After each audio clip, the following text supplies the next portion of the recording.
Rational numbers किसे कहते हैं? Rational number is the number which can be express in the form of P over Q. इसका मतलब वो रैशनल नंबर होते हैं जो न्यूमरेटर और डिनोमिनेटर में रिप्रेजेंट किए जाते हैं, जैसे फ्रैक्शन हम लोग लिख रहे होते हैं। अच्छा, एग्जाम्पल है यहाँ पे, shopkeeper divided the pizza in 3 equal parts, you get 1/3 of the pizza represented as 1/3।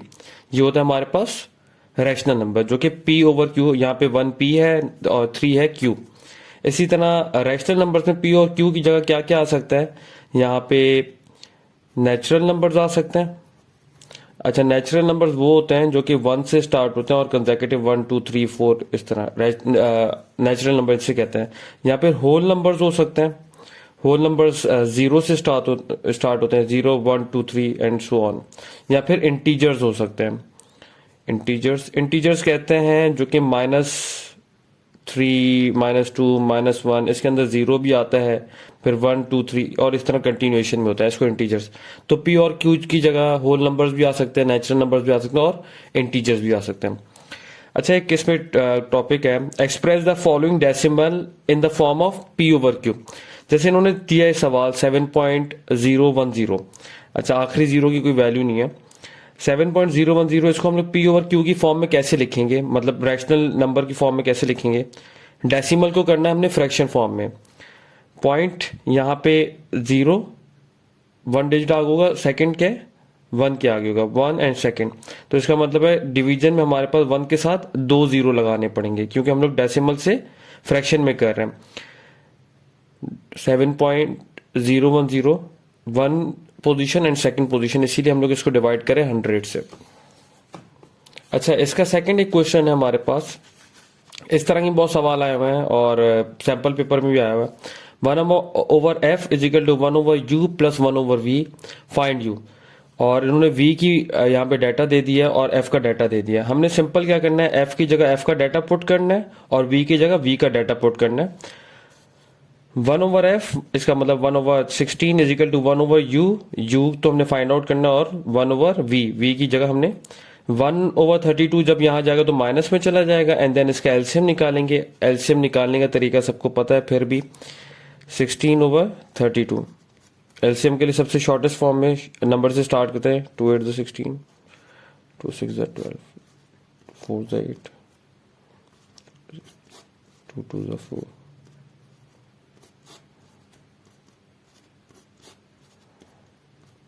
2 2 4, 4 2 8, 8 2 16, 16 2 32। तो हमारे पास एलसीएम 32 आया। 16 1 16, 16 2 32, इसीलिए 2 मल्टीप्लाई हो गया हमारे पास न्यूमरेटर से, -32 1 32 सेम रहेगा। 1/32 is equal to 1/u, cross multiplication u is equal to 32। अच्छा, इस तरह के सवाल हैं। और सेकंड इसका केस है हमारे पास कुछ रैशनल नंबर में इस तरह के सवाल भी आते हैं। The additive inverse of 2/8 is. Additive inverse कैसे कहते हैं? अगर यहाँ पे एग्जांपल लिखा additive inverse of a number x is -x, इसी तरह क्या सिंपल हमने क्या करना होता है एडिटिव इनवर्स में, अगर ये पॉजिटिव में तो इधर नेगेटिव लगाना है। Additive inverse of 1/2 is equal to -1/2, ये एक और एग्जांपल है। और इस सवाल की बात करें तो हियर फॉर 2/8 इज -2/8। ये छोटे छोटे सवाल हैं और छोटे छोटे टर्म्स हैं जो कि पेपर में पता नहीं चलते। अच्छा, कुछ रूल्स हैं इसके, कुछ करेक्टरिस्टिक्स हैं। 1 इज द मल्टीप्लिकेटिव आइडेंटिटी। बोले कि मल्टीप्लिकेटिव आइडेंटिटी क्या होती है हमारे पास, वो 1 होती है। मतलब कोई भी चीज, कोई भी रैशनल नंबर, कोई भी आपका होल नंबर, कोई भी आपका 1 से मल्टीप्लाई होगा तो आंसर सेम ही रहेगा हमारे पास, सेम उसी आइडेंटिटी। 0 is additive identity. इसका मतलब होता है एनीथिंग, से फॉर एग्जांपल 8 एक हमारे पास कोई नंबर है, होल नंबर है या फिर आपके पास रियल नंबर है, 8 + 0 इक्वल टू 8। तो एडिटिव आइडेंटिटी के कोई भी आपके पास वैल्यू चेंज नहीं होती। 0 एक करेक्टर से याद रखिए, 1 मल्टीप्लिकेटिव आइडेंटिटी और 0 additive identity of rational numbers की, कि हमारे पास चेंज नहीं होता इस वजह से। There are infinite numbers of rational numbers between 2 integers. ऐसे भी सवाल बहुत आए हुए हैं एबिलिटी के पेपर में कि 2 रैशनल नंबर्स के बीच में कितने नंबर्स होते हैं। तो हमारे पास 2 रैशनल नंबर्स के बीच में इनफाइनाइट नंबर्स होते हैं। Rational numbers can be natural, whole numbers and integers. पीछे इसके बारे में बात कर चुके हैं। कुछ यहाँ पे एग्जांपल्स देखते हैं जो कि बार बार रिपीट की जा रही है मल्टीपल पेपर्स पे जर्नल एबिलिटी के। स्टेट ट्रू और false 5 rational numbers between 2/3 and 4/5 are. इन्होंने ये सवाल दिया हुआ है 2/3 और 4/5 के बीच में रैशनल नंबर्स ये है या नहीं है। अब सबसे पहले करना क्या है हमें, यहाँ पे इन्होंने क्या दिया है, डिनोमिनेटर 60 दिया हुआ है और 2/3 4/5। इस तरह का एक सवाल थोड़ा डिटेल में समझते हैं, उसके बाद 2-3 सवाल इसके प्रैक्टिस में देखते हैं। सबसे पहले क्या करें हम इसका, हमारे सबसे पहले तो हमें डिनोमिनेटर सेम नहीं है ना, इसका एलसीएम लेके इनका डिनोमिनेटर सेम करते हैं। 2/3 और 4/5 का एलसीएम लिया हमने तो 15 इसका एलसीएम आता है। 2 5 15, 5 into 2 प्लस 5 3 15, 3 into 4, 10 + 12/15। इस तरह की हमारे पास कंडीशन बन जाती है एलसीएम के बाद। अभी इसको छोड़ दें बिल्कुल, ठीक है। हमने क्या करना है, इसको ऐड करके उसको कंप्लीट नहीं करना कि इसका 22 और 15 लिख दें, नहीं, 15 इसको अलग दें और 12 को अलग दें। 10/15 प्लस 12/15, या फिर इसकी कंडीशन हमारे पास 2 टर्म्स आ गई। लेकिन इन्होंने क्या दिया, कंडीशन क्या दी है, 60। आइदर ये 60, ये सारे क्या है, इनके बीच में इंटीजर्स आ रहे हैं या नहीं आ रहे, 10/15 और 12/15 के। डिनोमिनेटर को 60 करने के लिए मैंने क्या करना है, इसको ऐसे टर्म से मल्टीप्लाई करना है कि आपके पास इनका डिनोमिनेटर 60 हो जाए। और सिर्फ डिनोमिनेटर मल्टीप्लाई नहीं होता, इसके लिए न्यूमिनेटर भी, जिस डिजिट से डिनोमिनेटर मल्टीप्लाई करेंगे उसी से हमारे पास न्यूमिनेटर भी मल्टीप्लाई होगा। यहां पे अगर मल्टीप्लाई करूंगा तो न्यूमिनेटर और डिनोमिनेटर दोनों को मल्टीप्लाई करूंगा, यहां पे मल्टीप्लाई करूंगा न्यूमिनेटर और डिनोमिनेटर को। अच्छा, 15 को 60 बनाने के लिए 15 को 4 से मल्टीप्लाई करना पड़ेगा। Multiply numerator and denominator by 4। इस टर्म को 10/15 को भी 4 से मल्टीप्लाई कर रहा हूं, न्यूमिनेटर और डिनोमिनेटर को, तो 4 10 40, 4 15 60। इसी तरह सेकंड सवाल में 12 और सेकंड पार्ट में 12/15, इसको भी मुझे 60 करना है ना। 4 12 48, 4 15 60। मेरे पास दो टर्म्स आ गई, 40/60 और 48/60। अब मैं देखूं इन दोनों के बीच में ये सारे टर्म्स आ रहे हैं या नहीं आ रहे। अगर इन दोनों के बीच में आ रहे हैं तो हम लोग बोल सकते हैं हाँ कंडीशन सही है। 40/60 और 48/60 के बीच में आ रहे हैं, 41/60 बिल्कुल सही आ रहा है, 42/60 ये भी टर्म आ रहा है, 43/60 ये भी टर्म आ रहा है, 44/60 ये भी टर्म आ रहा है, 45/60 ये भी टर्म आ रहा है। इसका मतलब ये स्टेटमेंट ट्रू है, ये सारे इन दो कंडीशंस के बीच में हमारे पास रैशनल नंबर बन सकते हैं। जैसे ये बात समझ नहीं आई, हम लोग एक और सवाल करते हैं, खुद ही सॉल्व करते हैं ताकि ये बात और क्लियर हो जाए। अच्छा, all above given numbers are between these two numbers, answer is true.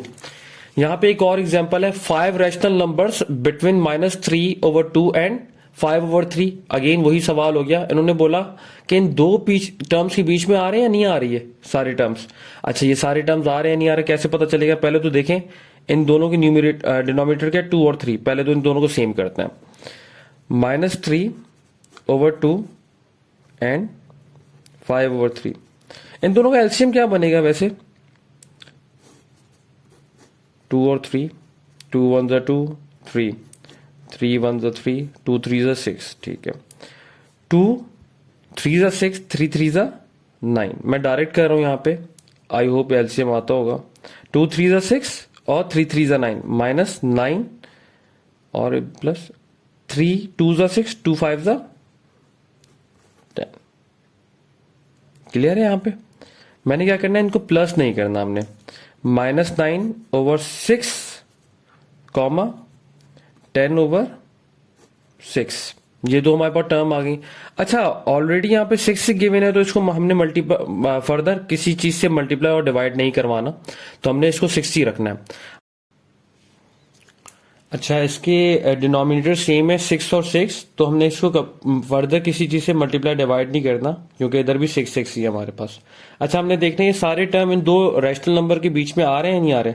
-9 -8/6 बिल्कुल आ रहा है, ये -7/6 ये भी आ रहा है, 0 भी इनके बीच में आता है, 1/6 भी बिल्कुल इनके बीच में आ रहा है, 10 से छोटे, 2/6 ये इनके बीच में आ रहा है। तो यहाँ पे भी कंडीशन हमारे पास सेटिस्फाई हो रही है, तो इसका आंसर भी हमारे पास ट्रू है।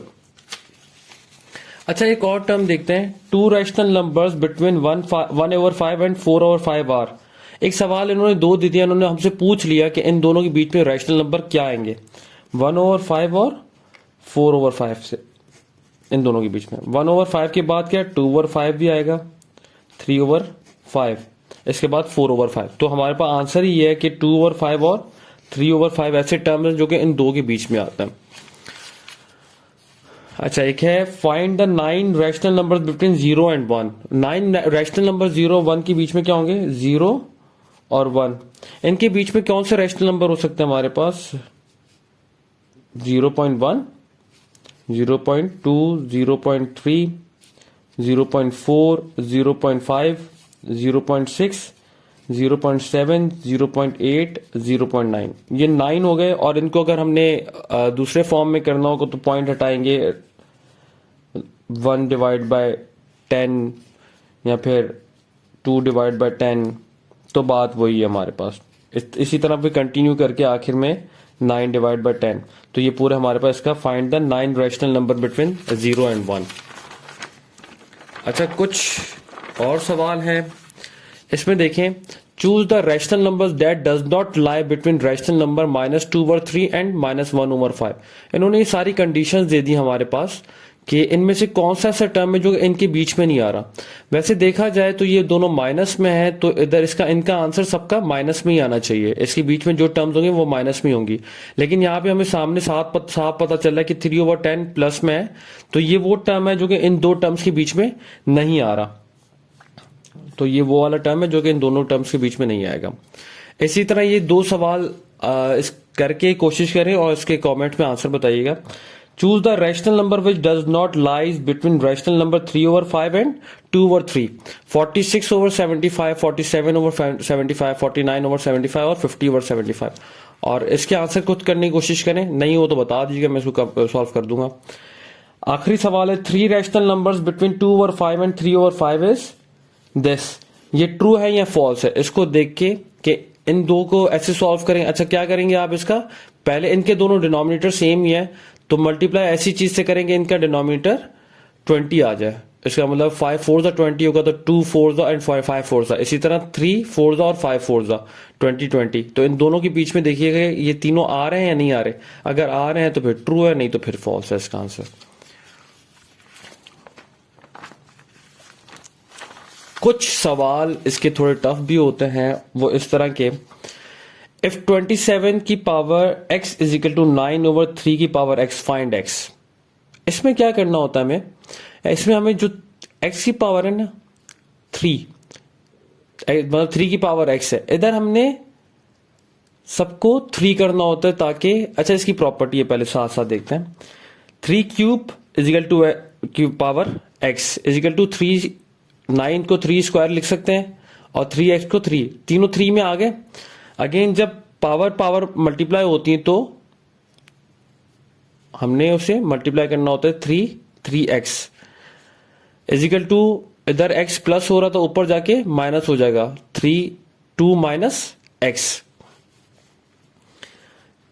जब हमारे पास बेसिस सेम हो गई, पावर डिफरेंट, तो हम लोग बेसिस को हटा के डायरेक्ट पावर्स को, इस तरह की एक प्रॉपर्टी है हमारे पास, जब बेसिस सेम है तो पावर्स को हमने इस तरह लिख सकते हैं, या 3x is equal to 2 minus x।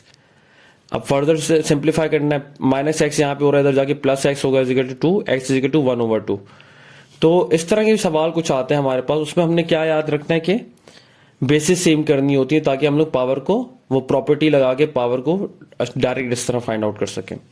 Thank you so much.